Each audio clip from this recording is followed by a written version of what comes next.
为什么中国历史上所谓的农民起义，其内核大多是巨婴的皇帝梦？为什么说皇帝、圣人和大师都有相同的心理特征？为什么中国人越长大，身上的生命活力就越少？今天我们继续读《巨婴国》这本书。今天的读书章节中有以上问题的答案。今天我们读到的是中国农民的皇帝梦，全能自恋的几张面孔和小孩更有力量，谈谈哪吒与悟空这3个专题。想听更多的内容，可以订阅我的 YouTube 频道。读完这本书之后，我还会就解读中国文化这个专题去分享更多相关的书籍。我们共同查杀掉自己头脑中的中国文化病毒，在个体层面做到文化出埃及，早日跃迁到现代文明的状态。让我们开始吧。中国农民的皇帝梦。2014年5月17号，湖南岳阳发生了一件让人啼笑皆非的事情。2个农民自称联合国官员，来到岳阳监狱中，要提走在押犯人李某。这2位派头十足，还甩出了几份文件。关于请求将李某某保外就医、回家赡养体弱多病的慈母申请报告的回复，司法部、最高人民检察院、公安部关于印发罪犯保外就医执行办法的通知，中华人民共和国老年人权益保障法、中华人民共和国环境保护法。他们还出示了证件，一个是联合国维和部队总司令部特别通行证，一个是全世界维护世界和平联合联络工作证。持证人都是吴廷彪，有派头，但漏洞百出，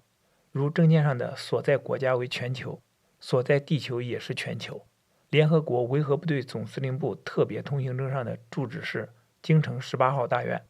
这些东西自然骗不到狱警。最终这2位承认，他们是湖南湘西自治州的农民，一位是罪犯李某的堂兄。李某父母高龄且多病，思念儿子，所以该堂兄想通过特别途径把堂弟弄出监狱。经人介绍，该堂兄认识了据说关系硬、路子广、能办事的吴廷彪。之前，吴廷彪已经有了联合国官员证，于是带着这些证件来到了岳阳监狱，而有了这让人啼笑皆非的一幕。最初看到这个新闻时，我就被逗乐了。不过我怀疑吴廷彪未必是骗子，因为作为骗子，他实在是太低能了。这些证件也就能骗骗农民，怎么能骗到监狱里的官员和狱警？我觉得他可能精神上有点不对劲，并且作为在河北农村长大的人，我对他的这种味道相当熟悉。我老家的村子都比较大，比如我们村在我小时候就3000多人口了，周围的村子人口也不少。而每个我熟悉的村子里都有几个能人，传说中他们非常有能量，上至高官，下至地痞流氓都有朋友，黑白通吃，总能解决一些一般人解决不了的事情。所以碰到需要和官员打交道的事情，一般农民都会发怵，都会去找他们帮忙。他们似乎有能力，但总有一些二杆子加神神叨叨的劲儿，让人怀疑他们是否正常，并且他们普遍经营不好家庭，老婆孩子对他们也很排斥。我想吴廷彪就是这样的能人吧。现在看，这样的人都是活在一定程度的全能自恋中的人，也是活在想象世界中的人。正常农民知道了官家很不好打交道，见到吃公家饭的就很恐惧，并觉得低人一等。而这些能人因为活在自恋的想象中，反而没有了这份低人一等的感觉，他们可以轻松自在地和吃公家饭的打交道，因此他们的确能解决一些正常农民解决不了的事情。这件事如果到此为止还不算太特殊，没有超出我的想象。但过了几个月之后，我在新京报上看到了这件事的后续报道，才发现有出乎人想象的故事。原来吴廷彪并非孤身一人，的确有一个山寨版的联合国维和部队总司令部，由浙江农民于思高创立，已有数百名成员，遍布贵州、湖南、湖北、重庆、河北等10多个省市。他们不仅敢去监狱提犯人，而且敢在银行存假币，坐火车不给钱，骑摩托车不带证。至于吴廷彪，去岳阳监狱也并不是一时糊涂，而就是这个组织的做派。他还为组织发展新成员，并按月从新成员中收取费用供给上级。就是说，对于吴廷彪而言，他并不是在骗，他真的认为持有那些证件和文书就可以去监狱提犯人了。他们的这些行为都是全能幻梦，就好像他们真心觉得有了这么一个自以为是联合国官员的身份，就可以为所欲为了。吴廷彪向其他农民兜售过这个证件，搞得神神秘秘的，但强调说有了这个证就可以走遍全世界，没有人敢妨碍他们。简直是拥有了这个证件就拥有了一个哆啦 A 梦了。而他们这些联合国官员也真活在走遍全世界，没有人敢妨碍他们的全能幻梦中。2012年9月，重庆开往昆明的 K167次列车停靠在遵义站时，51岁的土家族男子张鑫上车，向列车长掏出联合国维和部队总司令部大校军官证，称自己正在探查民情，要求列车长为其安排座位。2009年7月22日，河北籍男子刘乐兴与2名同伙来到武汉市武昌区东湖路一家银行，声称要存入500万美元。银行工作人员将其迎入贵宾区，刘出示了5张100万面额的美钞。银行报警，面对警察，刘乐兴掏出自己联合国维和部队总司令部先锋官的证件，表示手中的500万美元从别人手中购买而来，是国民党时期留在大陆的宝藏。无论警方怎么说，刘乐兴也不愿意相信自己受骗了。这个宝藏是怎么回事？这就更加有神话色彩了。这也是于思高制造的。他宣称，中共有9名元老在遵义留有一笔巨额资产，找齐这9位元老的转世，就可以找到并解冻这笔巨额的民族资产。而于思高就自称是毛泽东转世，他在组织内自称李德胜，而这是毛泽东一个广为人知的别名。这个故事荒诞不经，但这些农民却深信不疑。他们为什么深陷在这个故事中，而不能有辨析能力？新京报的报道称，他们都是现实中的失败者，中老年人、低学历的人或乡镇居民，在现实中一无所有，又是权力与金钱的渴求者。而在于思高描摹的世界中，他们身居高位，无所不能。我倒不认为他们都是现实生活中的失败者，关键是他们都活在全能自恋的幻梦中，而于思高编造的故事也是他们内心共同的憧憬。他们的故事看似荒诞可笑，但其实和那些掀翻一个又一个朝代的起义领袖没有什么分别。这些起义领袖有的是农民，有的是文化人，如洪秀全，有的则是富人，如黄超。黄超几次科考失败，最后一次失败后，他狂怒写下了不第后赋举一诗：待到秋来9月8，我花开后百花杀，冲天香阵透长安，满城尽带黄金甲。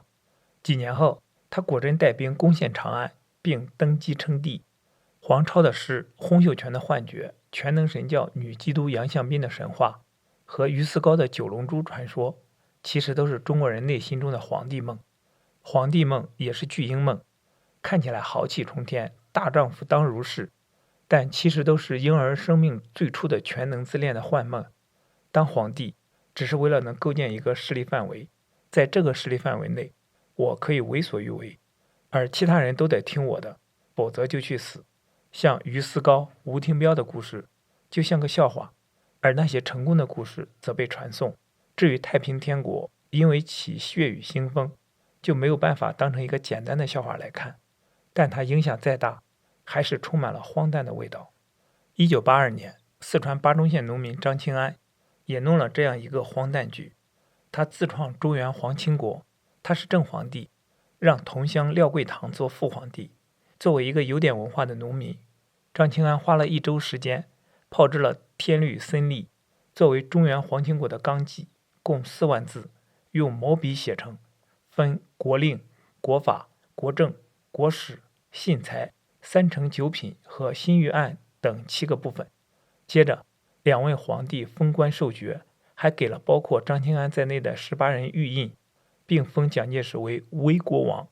他们准备在1982年10月起兵，其令如下：奉天准成10月20日，中原皇倾国各元帅领各路孝子在巴中城集中，各带原布置武器。午时，听千坎坡天炮3响，孝子们将祝豌豆在指定地点齐撒，口呼还我清朝，王帝万岁。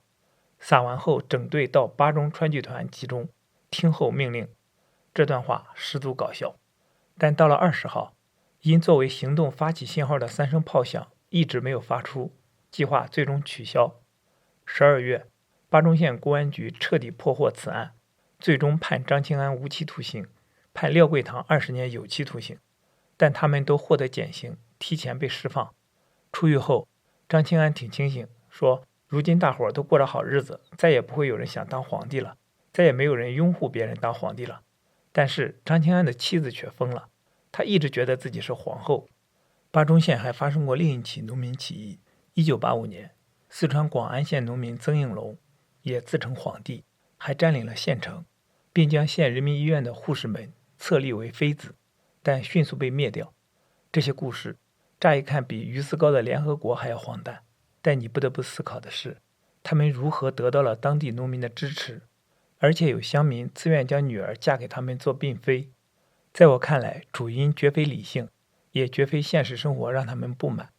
而是他们心中普遍有一个皇帝梦。还有无数的农民起义更为荒诞，你简直只能当笑话来看。但偶尔一个瞬间，你也要惊觉一下，万一他们成功了呢？全能自恋的几张面孔，皇帝与太监。皇帝梦就是婴儿梦，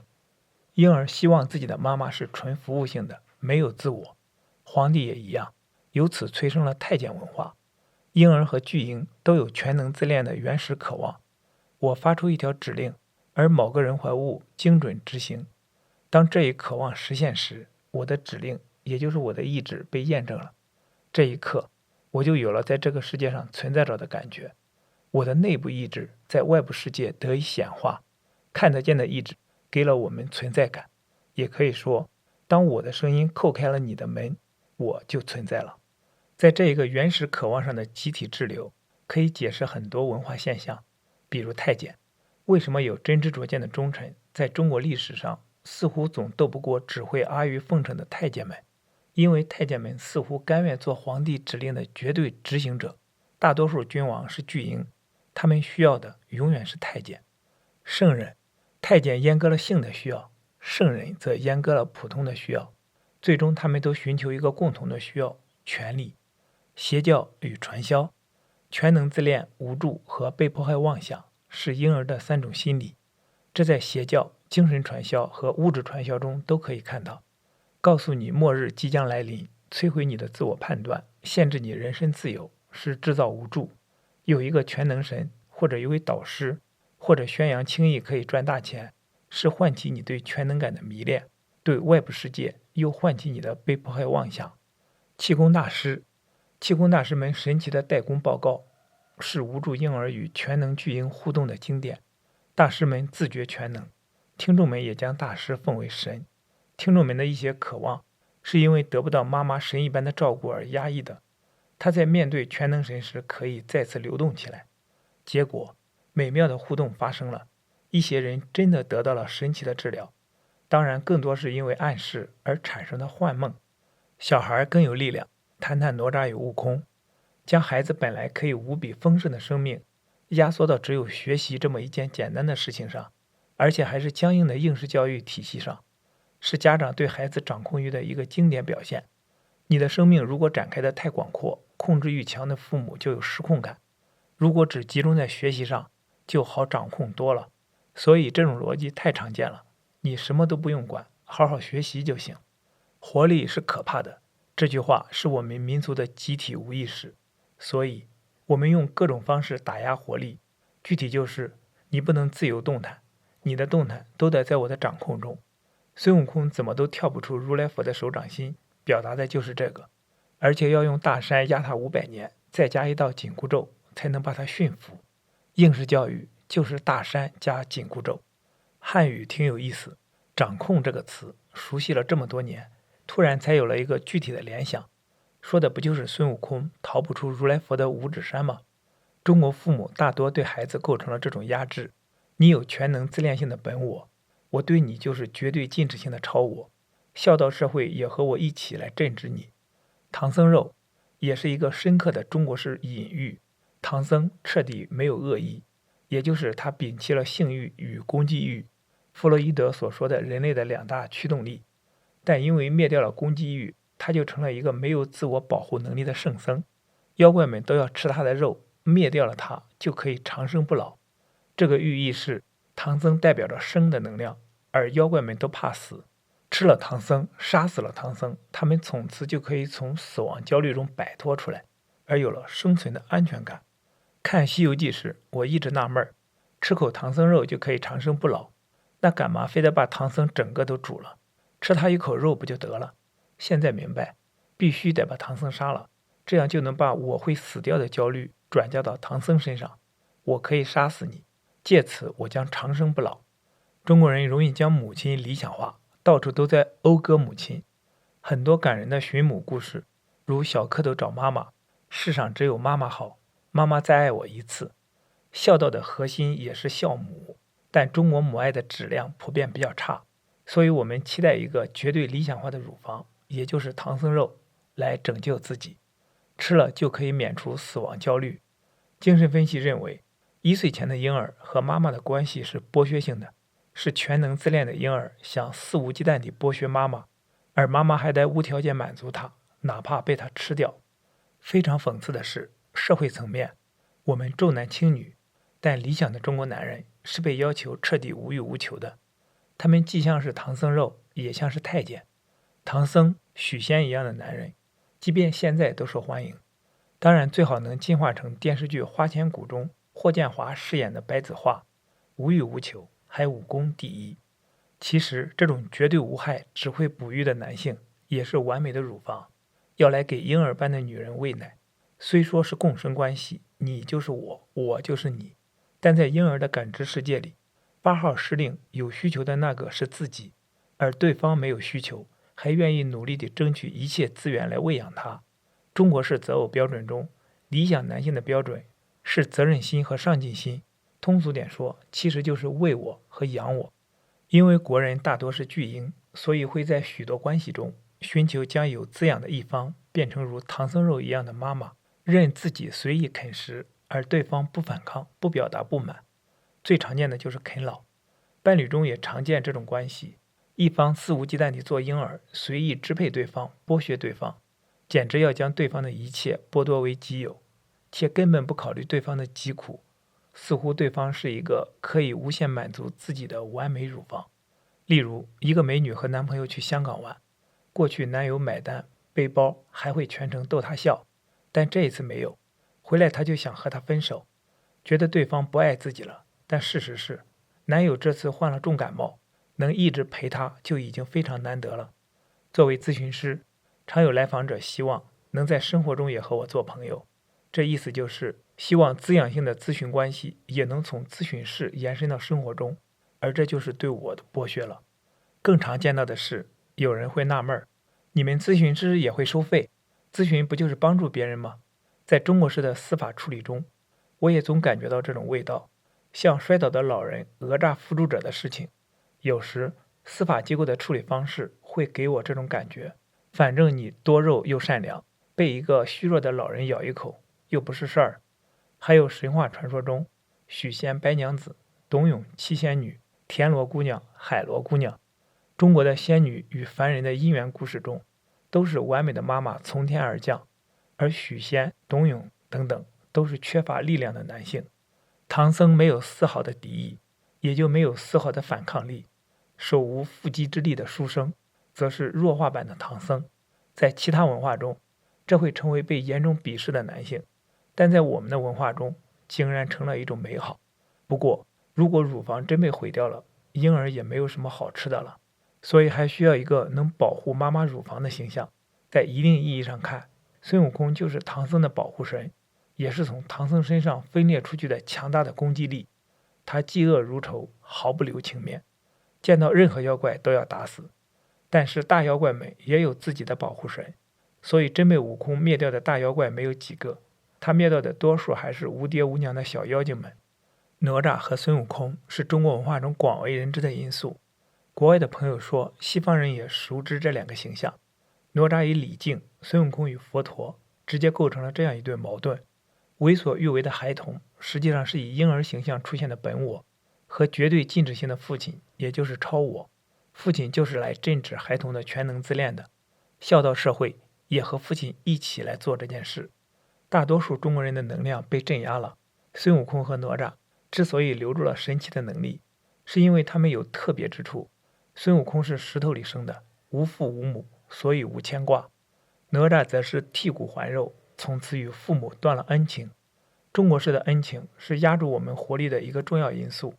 我们的文化里的观念是：我生了你，所以你就是我的，得听我的。无论你怎么还，这恩情一辈子都还不完。所以，北京大学佛学博士孟岭的岳父可以理直气壮地想霸占女儿的房子，还堂而皇之地给女儿写信说：你妈那乳汁1000块一滴，既然还不完这份恩情，那就得听我的。这是孝道中一个常见的逻辑。中国人集体无意识中的这份父母之恩，就是压住绝大多数人的五指山。这种隐喻，敏感一点的父母和孩子都知道。一位网友在微信上给我留言说：我有次跟我妈说孙悟空被如来佛压在五指山下，求佛祖放了他的时候，我妈在我面前狂笑，说孙悟空也有今天，还觉得孙悟空认错很可爱。我觉得很惊讶，让我看到他内心中有一个如来佛，而我则必然就是孙悟空。观音和唐僧一起跟孙悟空加持的那道紧箍咒，也是很经典的意象。多次咨询中，当来访者涌现强烈的全能自恋时，我和来访者竟然同时头痛，而且疼痛地带就是带紧箍的地方，围绕着脑袋的那一圈。对此，我暂时的理解是，国人这么用脑，就是来修炼紧箍咒的，以压抑自己齐天大圣式的全能自恋。柯云路分析过，孙悟空是内心小孩，从无拘无束、为所欲为到被外部规则掌控的形象。佛祖代表父亲至高无上的压抑，观音代表慈母，时不时好言劝慰，帮个忙。取经就是第一次独立上路，唐僧是社会道德的代表。一位网友的分析很有说服力：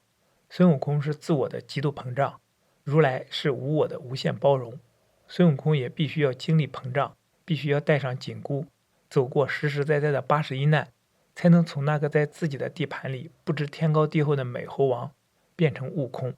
中国不缺压抑，不缺控制，缺少干预膨胀的真本事和勇气，更缺少能让这份膨胀有地方发挥的智慧和包容。更多的是气急败坏、充满无力感的父母，从中灵活协调的猪八戒，息事宁人的沙僧。时代走上了追求自我的道路，就是要先成为美猴王，再去悟空。的确，我们很少有人经历美猴王和哪吒的自我膨胀的过程，这些故事只留在传说中。而绝大多数国人少年老成，早早就失去了锐气与活力。有一幅中国画家的油画令我印象深刻，在拥挤的火车上，所有大人都疲惫地睡着了，只有一个孩子还是睁着眼睛的，很有精神的。在我看来，我们的能量在婴儿时期就被严重震止了，结果我们的能量没有充分展开，而早早地就塌陷了。我们这么喜欢孙悟空和哪吒的故事，是他们身上的那股能量吸引了我们吧。好，今天的读书分享暂时到这里。我们今天读了中国农民的黄帝梦、全能自恋的几张面孔和小孩更有力量，谈谈哪吒与孙悟空这3个专题。期待在下一次的读书分享中与你再相逢。